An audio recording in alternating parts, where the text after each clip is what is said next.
Next week is going to be very busy. Starting Monday, FBI Director James Comey is testifying on Russia's alleged influence on the election. On the same day, the confirmation hearing begins for Supreme Court nominee Neil Gorsuch. And then as early as Thursday, the House is expected to vote on the health care replacement bill. Joining me now is Bret Baier, host of Special Report. Wow, that's a lot. I mean, it's hard to keep up with this administration, yes? I know, it's like drinking from a fire hose. We will have a lot going on. Monday, with the Gorsuch hearing, that is really the premier event in that we've been waiting a long time for these hearings to happen.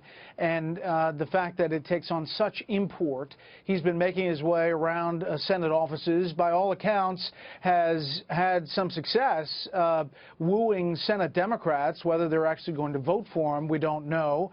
But we do know that he's had a pretty good experience from anecdotally up on the Hill. And then you have the Intelligence Committee and this hearing with the FBI director, which will get to the questions that we've been focusing on for so long. And that is, the president's tweets about wiretapping. Where is the Russia Trump campaign investigation? Is there anything there?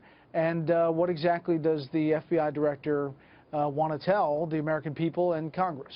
So those are two very spicy events. I mean, let's go back to the first one. So if we're talking about the Gorsuch hearings, he has been making the rounds, and it seems like people really like him, and he's very persuasive and very reputable and very solid, and all those kind of things. He would almost tempt people to go against their party best interest. It doesn't feel like a time in Washington, though, when if you're on the other side, you get any respect for doing anything but resisting. So was all of that glad-handing for nothing? What do you think really happens there?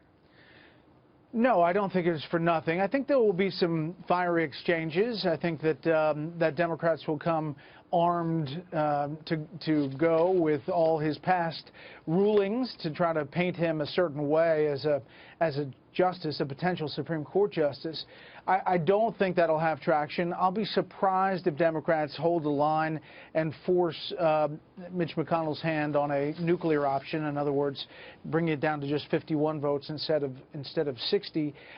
And I think that they'll save their powder for the second Supreme Court justice opening, which could be Anthony Kennedy, and it could come this summer.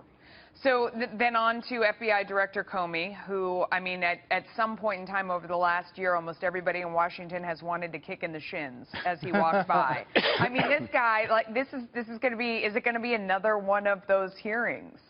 Well, I think so. I mean, that's a potentially fiery hearing, with Democrats obviously still smarting from his letters about the Hillary Clinton investigation, both of them actually, the one clearing her in essence at the end related to the Anthony Weiner emails. Remember all that.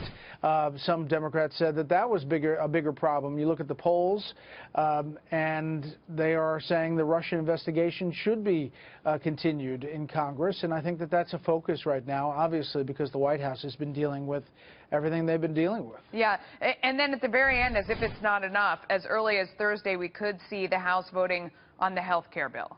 Yeah, and you'll see the Rules Committee take up the rule, which is the gateway to the floor. And you should have a vote on Thursday, which will be a big week in Washington. If it gets through the House, I think the real challenge for the health care bill is in the Senate. I hope you get a lot of rest this week and a lot to do next week. Thank you so much for stopping by, Bret. We really appreciate it. A lot for us to cover.